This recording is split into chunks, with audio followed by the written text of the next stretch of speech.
পশ্চিমবঙ্গের মুখ্যমন্ত্রী মমতা বন্দ্যোপাধ্যায়ের পদত্যাগের দাবিতে রাজ্য জুড়ে তীব্র বিক্ষোভ।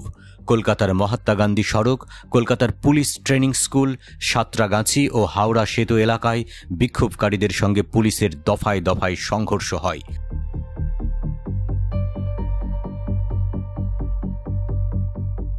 বিক্ষোভের ফলে এক্সপ্রেসওয়ে বন্ধ করে দেওয়া হয়েছিল, ফলে সড়কে যান চলাচলের সমস্যা দেখা দেয়। অনেক মানুষ মেট্রো ব্যবহার করে গন্তব্যে পৌঁছানোর চেষ্টা করেন। পশ্চিমবঙ্গের বিখ্যাত আর.জি. কর হাসপাতালে এক নারী চিকিৎসককে ধর্ষণ ও হত্যার প্রতিবাদে কয়েকদিন ধরে আন্দোলন চলছিল, যা এখন মমতার পদত্যাগের দাবিতে পরিণত হয়েছে।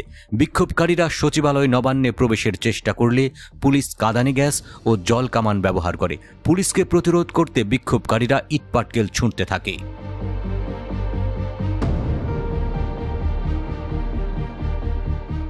বিরোধী নেতা শুভেন্দু অধিকারী বলেছেন, পুলিশ যদি বিক্ষোভকারীদের উপর নির্যাতন চালায় তবে তিনি কঠোর প্রতিরোধ করবেন।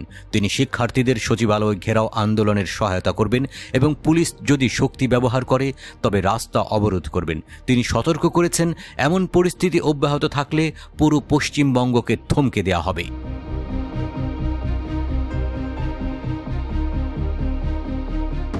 মঙ্গলবার মমতার পদত্যাগের দাবিতে পশ্চিমবঙ্গ ছাত্র সমাজ নবান্ন অভিযানের ডাক দিয়েছে। ধর্ষণ ও হত্যাকাণ্ডের প্রতিবাদে এবং রাজ্যে নারীদের নিরাপত্তা সুনিশ্চিত করার দাবিতে এই অভিযান পরিচালিত হচ্ছে।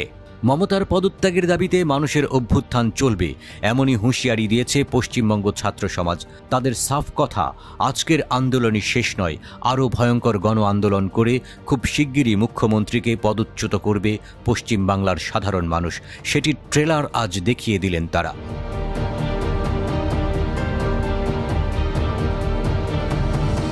দফা এক, দাবি এক, মমতার পদত্যাগ।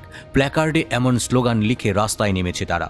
রাজনৈতিক ও প্রশাসনিক মহলে উত্তেজনা বিরাজ করছে, কারণ নবান্ন অভিযানের প্রস্তুতি ও নিরাপত্তা ব্যবস্থা করা হয়েছে। হাওড়াতে বিদ্যাসাগর সেতু ও অন্যান্য প্রধান সড়কে নিরাপত্তা বাড়ানো হয়েছে।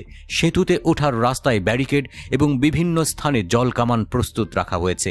হাওড়ার বিভিন্ন জায়গায় লোহার ত্রিস্তরীয় ব্যারিকেড বসানো হয়েছে এবং 2000-এর বেশি পুলিশ কর্মী মোতায়েন করা হয়েছে।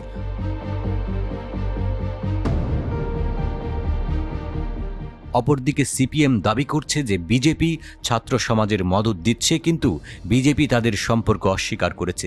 সিপিএম এবং কংগ্রেসের পক্ষ থেকেও অভিযানের সমর্থন জানানো হয়েছে। আইন শৃঙ্খলা রক্ষায় পুলিশ কঠোর পদক্ষেপ নেওয়ার ঘোষণা করেছে।